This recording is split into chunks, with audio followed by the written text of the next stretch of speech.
Hello everyone and welcome to week 50, the last week of the CBYX program exchange in Germany. Coming to you from New York City today, not across the Atlantic actually.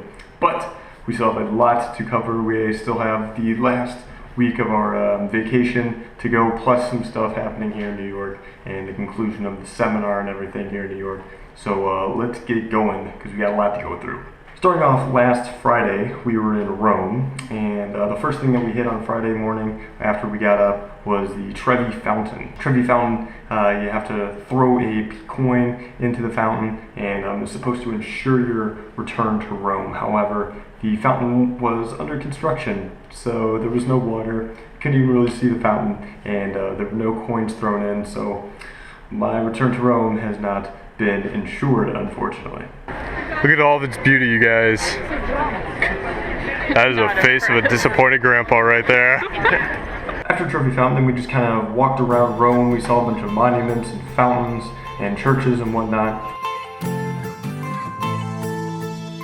We saw the Parthenon, which is a old ancient Roman ruin as well.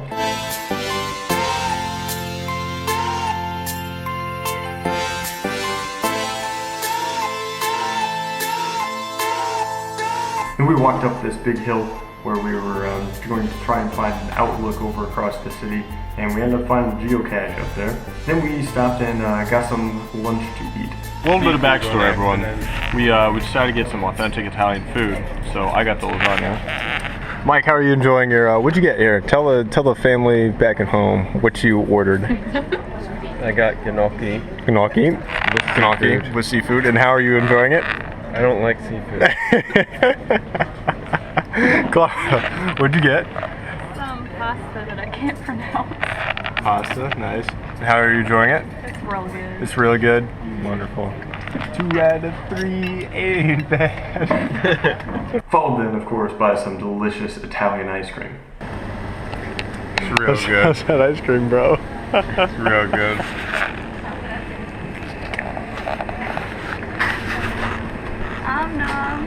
Went back to the hostel then after that and just kind of cooled down and rested up.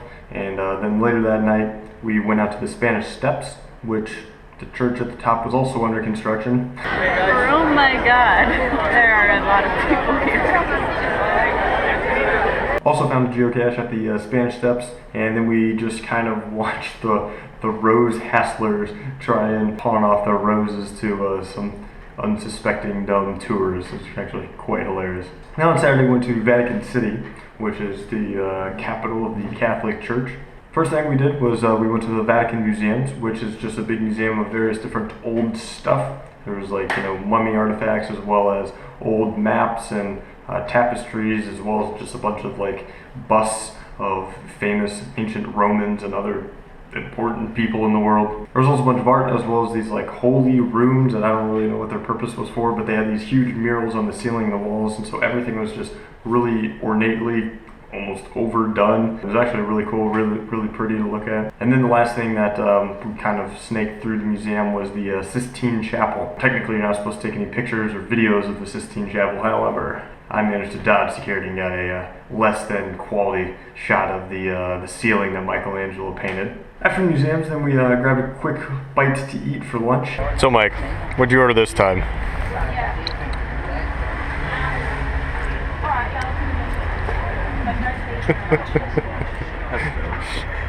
Seafood? I'll pesto. Seafood?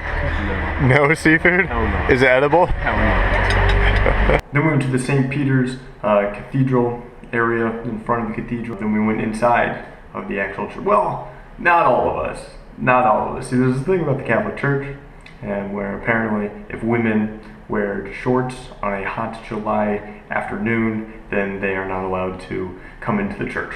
So really what we did is, instead of the Vatican, we nicknamed it the Vaticant, because, if you actually want to wear appropriate clothing for the weather outside, you actually can't enter the cathedral. Cathedral inside was actually really nice though. Shockingly, the Catholics spent a lot of money on this thing and built it up really nice and elaborate and beautiful looking. Then afterwards we came outside and we saw the Pope's styling guards at the gate, and that was the Vatican City. So yeah, add another country onto the list, and also the smallest country in the world. After Vatican City, we then went back to our hostel, kind of just chilled out. Then later that evening, we went back out, found a couple of geocaches in this park. Well, Mike and I found them, but Clara just decided to, go off and play by herself.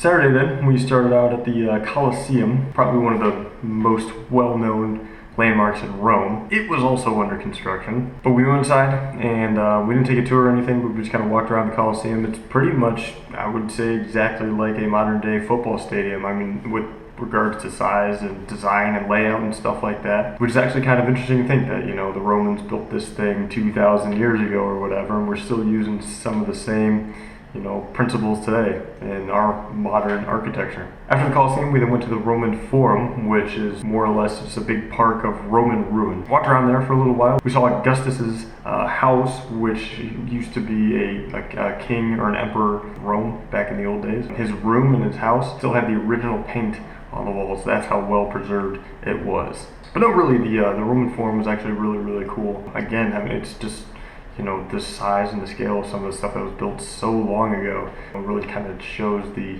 impressiveness that was the Roman Empire back in the day. It was quite hot out though, and by this time we were all getting quite hungry. So then after the Roman Forum, we then found somewhere to eat. And then we went to the baths. Again, these are just, some old Roman ruins. It was a big bathhouse, or spa, as you might like to call it. Again, just big, elaborate structures. They still even have the tile floors of the bathhouse. That was really cool. It was just these small little rocks that made these patterns of these huge floors. It was really cool to see as well. After the baths, then we kind of came back into the middle of the city and walked around a little bit more. So Sunday morning, got up nice and early, packed all of our stuff up in the car, and then headed north. We're going to make one stop today before we reach our final destination, and that was in Pisa, to see, obviously, the Leaning Tower of Pisa. So Calps, what's going on, man? Tell us how you feeling. All right, great commentary. Clara? Woo! Got there, saw the tower, and then pretty much just turned around and left. I mean, there's not really much to it. And this is probably about the 40th tunnel we've been through. It's pretty sure that they like their tunnels here. Okay. Mike, do you have anything to add to this video? Not really. Just driving through some tunnels and trying to avoid all the people straddling the center line. Oh, yeah, you gotta watch out for that in Italy. Apparently there's a third lane, which is in the middle of the two lanes. You might have a hard time finding it, but it's actually there. It's there. They use it quite frequently. Yeah, it's very often used. Here's our apartments, our Airbnb. Pretty swank, but the Pier de Resistance is here, outside. That's pretty fucking sweet. After we got settled in at our Airbnb apartment area, then we actually went with the owners, the hosts, down into the little city that they lived in. And we saw the Mediterranean Sea, kind of walked around a little bit, found something to eat, had an interesting dinner. See, in France they have all these, fancy foods, and they're all in French. They don't always, tell the whole story of the food. So I ordered a lamb dish. Got it, and it was uncooked. It was just like meat, like raw lamb meat on the plate. I was like, oh, interesting. Ate it, tried it, it was good. I don't know, man. It was, yeah, it was whatever, but probably would have been my first choice, but when in France, do as the French do, I guess. Then after dinner, we went to the beach, because Mike wanted to go to the freaking beach, because he hadn't been to the beach in a while. He wanted to go to the beach. Then our host came and picked us up and took us back home, and we watched the finale of the World Cup, Germany against Argentina. Germany won. Germany, oh, there's a miracle. There's nothing but excitement in the apartment. Mike helped. How excited are you that Germany just scored a goal? He's flabbergasted. I as well cannot believe I am literally standing here beside myself. Then the next morning, got up again pretty early, had breakfast with our host, said goodbye and thank you, and then we went into Monaco.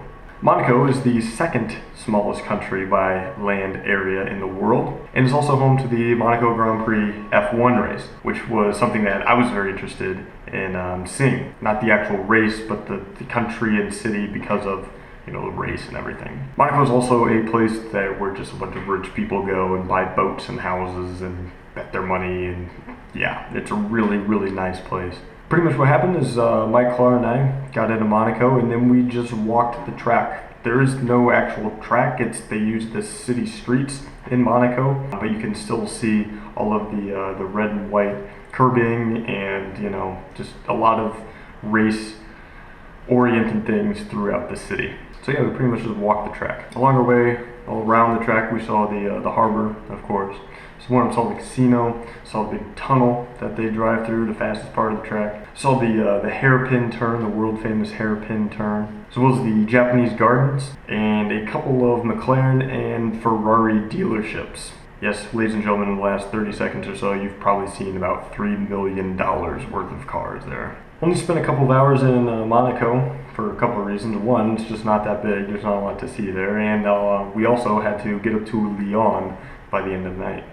So we left Monaco in the mid-afternoon, got into Lyon in the early evening time. Again, stayed with another Airbnb. Then we kind of just walked around the city of Lyon, found something to eat, and then yeah, continued to walk. There's a really nice church up on top of the hill. So we walked up to the hill, very, very top, only to find that the roads at the very top going to the church were closed because on Monday was the Revolution Day in France. The equivalent to 4th of July for us in America was what was going on in France, and there was fireworks at night. And so there was a lot of festivities and stuff around that, and we couldn't actually access the church. So that was kind of a waste going all the way up to the top. Well, it wasn't really a waste because we saw a lot of pretty views and stuff like that, but we actually didn't get to see the church, which is kind of the goal that we wanted to do, but nonetheless. Then we went back to our apartment and came back out just in time to see the fireworks. Saw the fireworks, saw the crowded streets of Lyon, and then came back and kind of hung out with the host. On Tuesday then, we had to drive from Lyon back to Saarbrücken. We returned the rental car with a cracked windshield. Yeah. Packed up the rest of my stuff, had dinner with my host mom, said goodbye to the Bartillas, and then we had to take a train all the way up to Frankfurt. Got in Frankfurt, pretty late, went over to Mike's house where we spent the night. Mike packed up, I pretty much just went to bed. And then early the next morning, we were driven to the airport by his host mom to catch our flight back to the US of A. Chuck, we're in the airport. We're going home. We're going home. It's weird.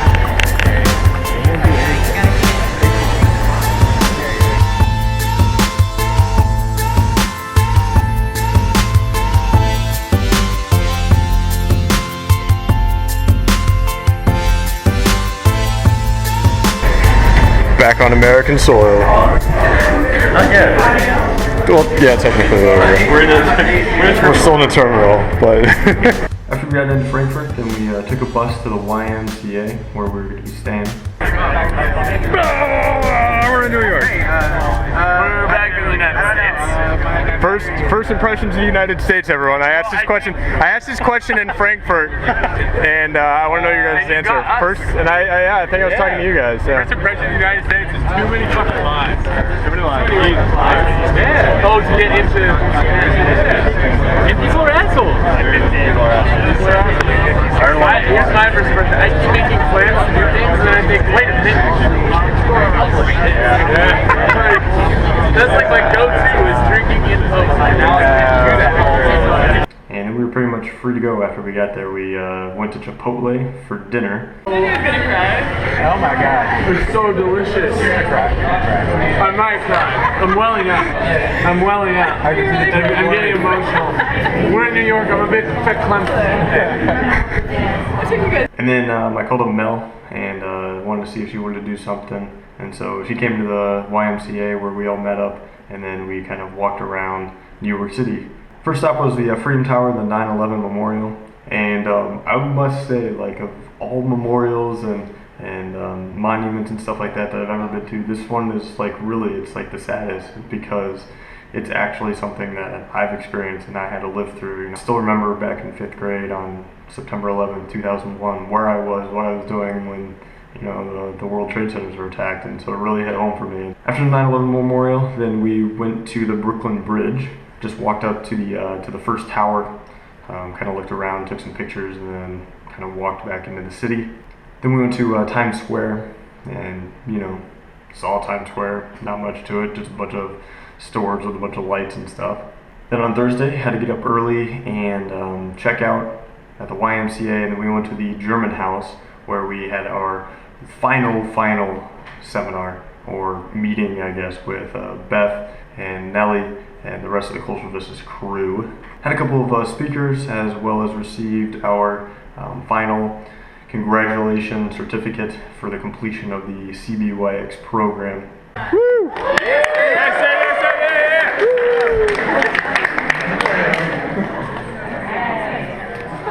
And then my year abroad was officially over. In the next couple weeks, I'm going to be making a video, just an overall conclusion, kind of what my experience was, kind of a video. But I'll save that stuff for then. So until then, hope everyone is excited that I'm back in the States now. And yeah, for the last time, peace. Same way. So thank you so much. We really hope to stay in touch, and we wish you all the best.